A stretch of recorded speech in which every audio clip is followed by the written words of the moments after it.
70% of all the buildings in London are houses. From mansions to maisonettes, from high-rise flats to penthouses, the variety of different homes in London is astounding. In the last 15 years, London's population has increased by more than 500,000. Throughout its history, one of the biggest problems facing the city has been finding homes for all the new arrivals, the rich and the poor. Look around London, and if you're lucky, you'll see an ancient building technique that's been around for over 6,000 years. It's called wattle and daub, and it's so old there's barely any evidence of it left in the capital. But until the mid-17th century, it was a feature of nearly every house in London. In ancient times, our ancestors would have lived in wattle and daub huts like this. Gary Breyer and John Sharman are restoration experts and often use the wattle and daub technique to repair buildings like the interior of this cottage in Kent. This is the wattle, the wooden bit, and the daub is the sludge they're putting on it. John, what's it made of, the daub? Yeah, this particular daub has clay, topsoil, chopped straw in it, a little bit of lime, and a little bit of cow dung. Cow dung? Have you got a lot of that in here? No, you'll be fine. Doesn't smell much. No, there's not a vast amount in this, but it varies from region to region of how much cow dung, urine, blood and things like that was put into it. Oh, charming. Yes, very pretty, isn't it? Can I have a go? By all means, yeah. There's not too much cow dung in there, is there? No, you'll be fine. So what do I want, a big handful? Yeah, nice big handful, which is called a cat. What, a cat? Yes. Doesn't look much like a cat. Okay, and then do we need to do it matching? Yeah, it's best to. Where? He's going to do it Here somewhere? Push in towards the... push back in this. This way? Yeah, oh, towards the old stuff, Use I the see. palm of your hand. Right, I'm pushing it all off now. I'm destroying what you've just done. One small problem, it was pretty easy to smash your way through a wattle and daub wall, which may be where the term breaking and entering came from. There, oh, smooth as a baby's bum. And this really has been around a long time, has it? Yeah, 6,000 years plus. Really? Yeah. Well, that's fantastic. Thank you very much indeed. But there was one big problem with wattle and daub: fire. In 1666, the Great Fire of London ripped through the city's narrow medieval streets. Buildings constructed from timber, wattle and daub were burnt to the ground in seconds. From then on, legislation insisted that all new buildings should be built out of brick or stone, and so London's love affair with wattle and daub came to a charred and smoky end.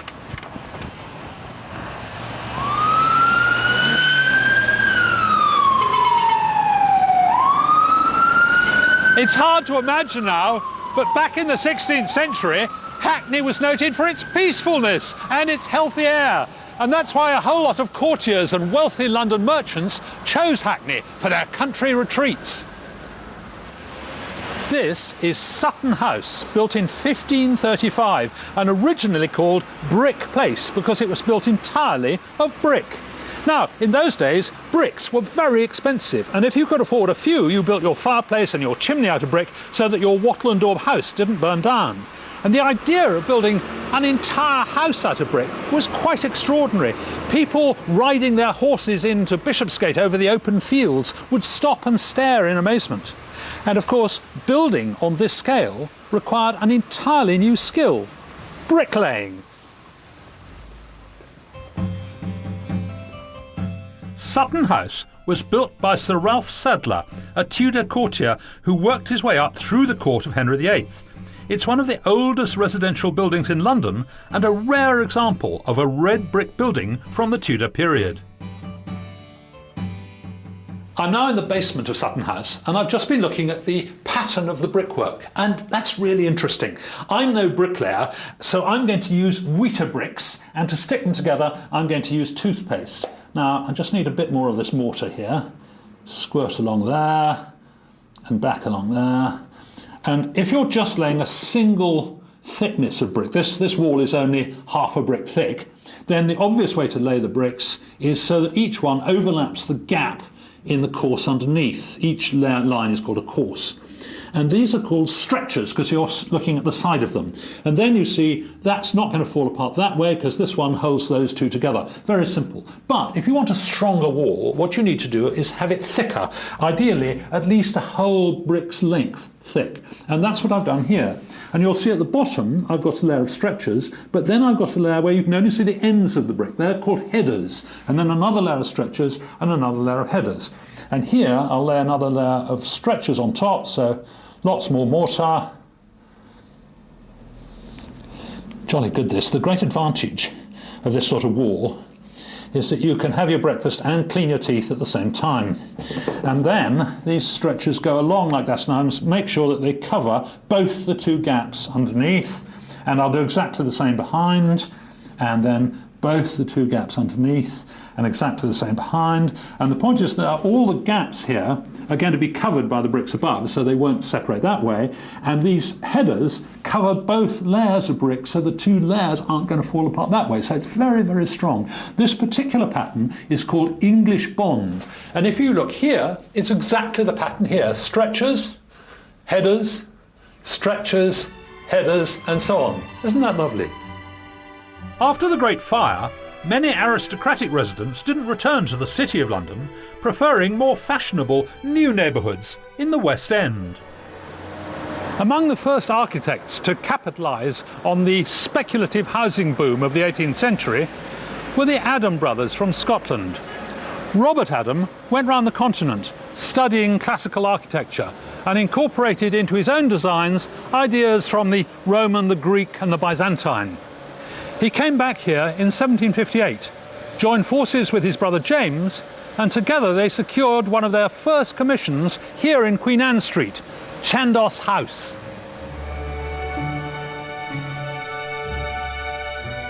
At this point, the Adam brothers were famed for their interior design, earning themselves a reputation for absolute attention to detail.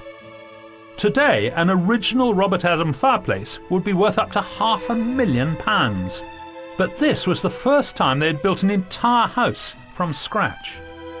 Robert seized his chance to try out all those things that he'd learnt on the continent. So the house became a sort of showpiece for his skills. It's full of grotesque flat panels, complicated colour schemes, painted flags and ribbons, and indeed all the walls are painted with bright pastel colours, apparently to show up well in candlelight.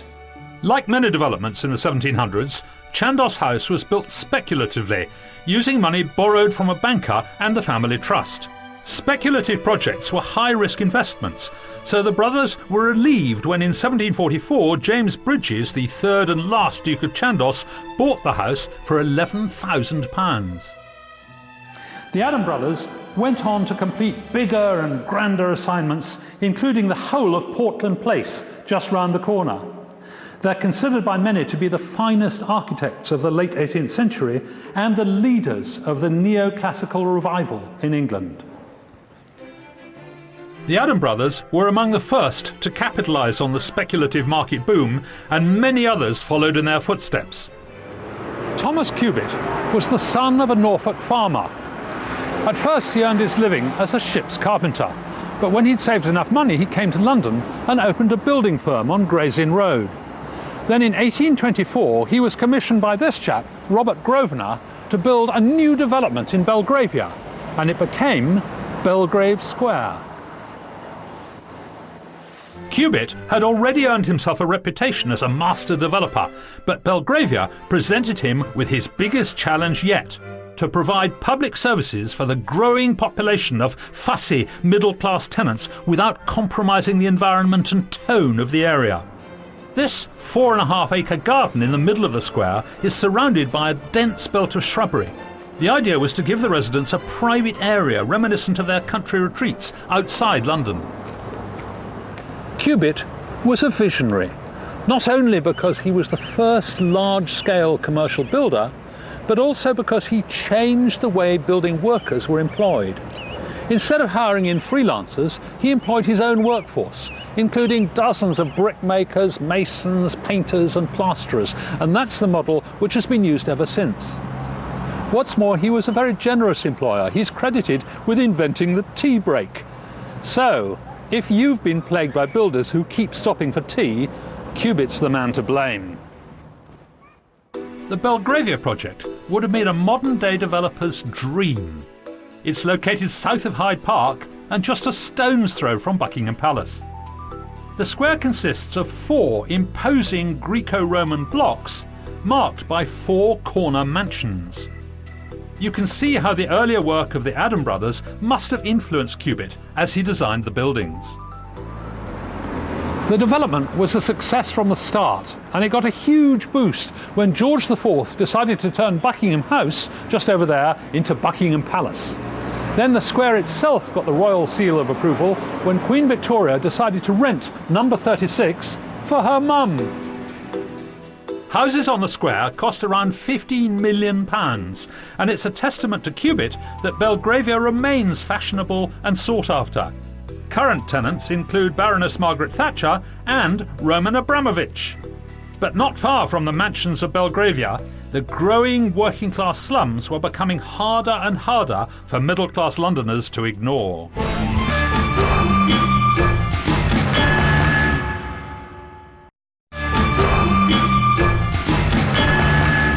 Look down many residential streets in London and you'll see rows and rows of terraced houses.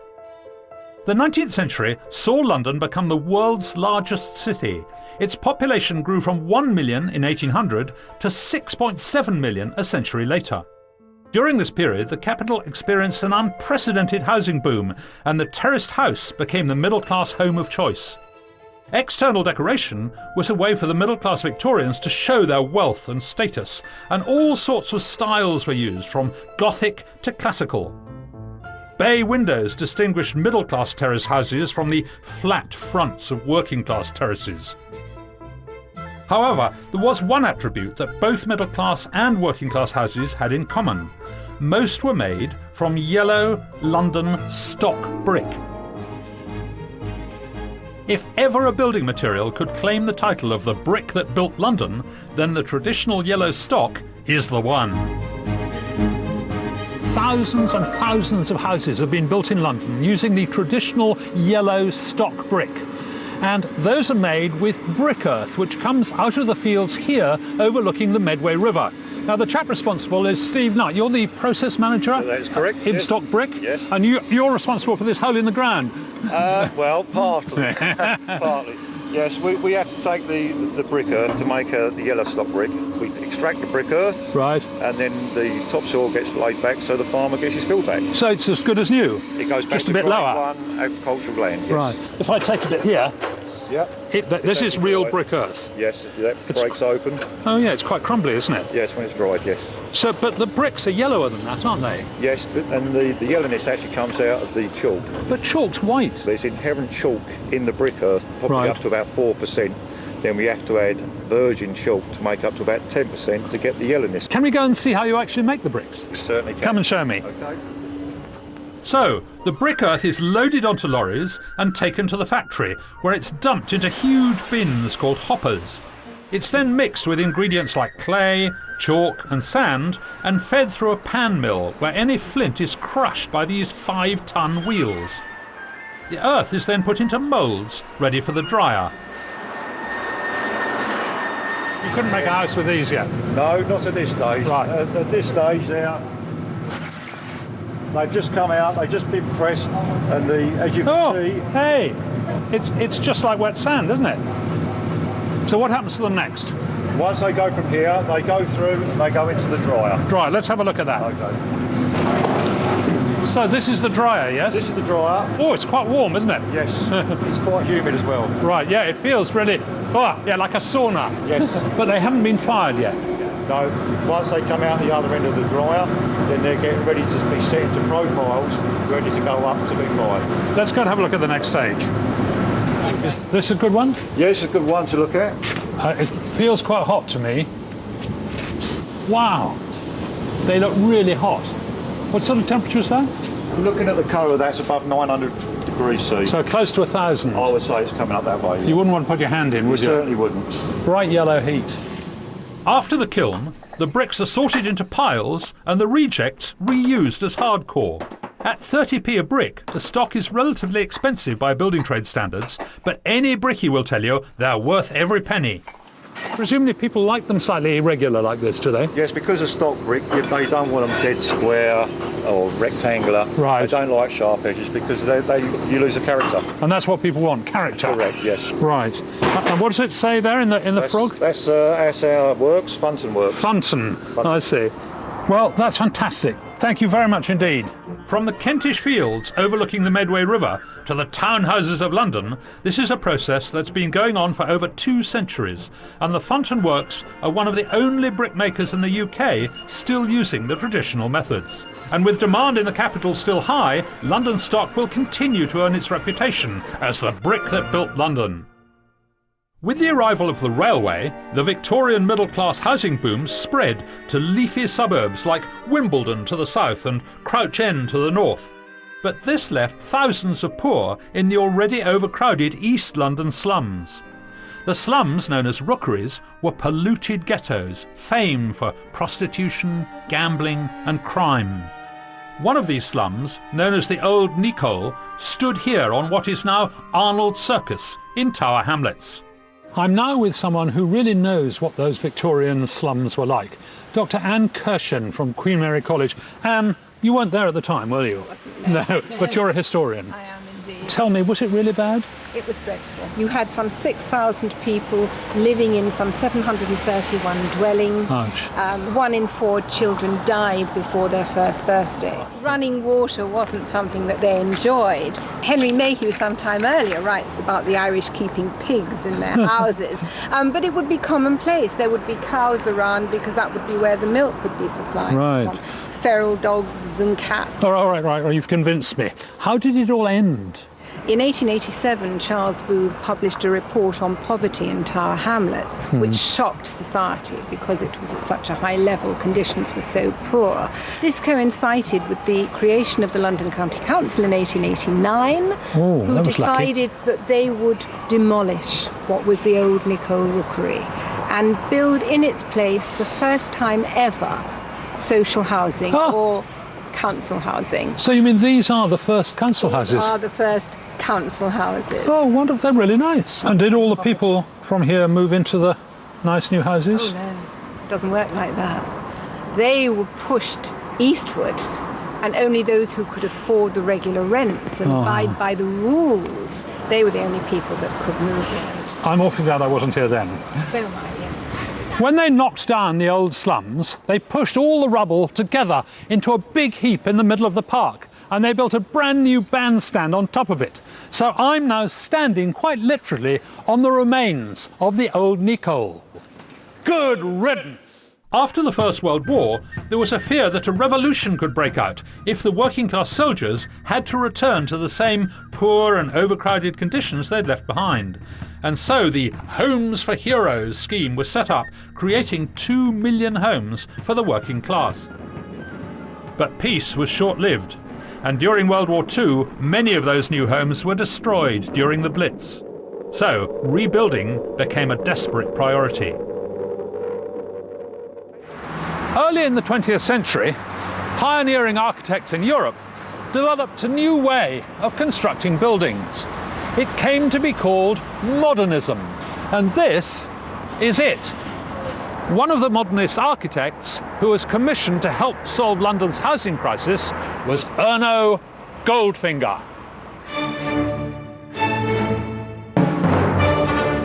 Goldfinger was an outspoken Marxist whose life was surrounded by controversy. In the late 60s, he built Balfron Tower, a bold, stark design incorporating all the hallmarks of the modernist style. When the first residents arrived, they were rather surprised to find Goldfinger and his artist wife Ursula living in a flat on the very top floor. What's more, the Goldfingers threw lavish champagne parties and invited all the residents and asked them to say what they liked or disliked about the building. Well, they'd probably never tasted champagne before, but at least it goes to show that Goldfinger had a heart of gold. Cheers! After Balfron, Goldfinger went on to build Trellick Tower in West London. But during the 1970s, the poverty experienced by the tenants of the high-rise projects like Balfron soon became associated with the design of the buildings. Goldfinger refused to believe that his buildings were to blame. He said instead it was bad management and poor maintenance. But controversy dogged him until his death in 1987. However, towards the end of the 20th century, buildings like Trellick and Balfron came to be more appreciated. Indeed, they're both Grade 2 listed, and some people consider them a triumph for modernist architecture. In fact, Trellick Tower is now so fashionable that a two-bedroom apartment is worth up to £350,000. Capri? Marbella? No. East London. If you were to come to Donnybrook Quarter in Bow on a sunny day, you'd be forgiven for thinking you'd been transported to the Mediterranean. The development is designed to reclaim the streets, and it's proof positive that Goldfinger's modernist dream is still alive and kicking. I'm joined now by Peter Barber, the chap who actually built this complex. Peter, it's very unusual. How did you come to this idea? Well, these are ideas that emerged over a number of years in discussion with people that we've been designing houses for. And they just said, well, we'd love to not have to go through a staircase shared with 100 other people. We'd like to have our own front door. And the other thing they said was, we'd love to have our own little bit of outside space. This must be very low density. Yeah, it looks sort of cosy and cuddly and cottagey, but actually this is a high density project, and we've achieved that by kind of spreading the whole site. Ah, so you've pushed all the buildings to the outside and made space in the middle. Peter, aren't you a bit worried with all this white paint that graffiti artists will come along and ruin it all? It's an anxiety, but the project's been here for a year and a half and we've not had any graffiti. None? None at all. And I think the reason for that is that it's just very, very well overlooked space. I mean, one of the reasons why streets work well is that people feel safe in them. Peter is just one of thousands of architects and planners who throughout London's history have reinvented old ways of building. London has always been in a state of regeneration, and the pressure for decent housing now is as intense as it's ever been. The Donnybrook Quarter and developments like it are just one example of how architects are constantly dreaming up new ways to balance the comfort of the individual with the needs of society.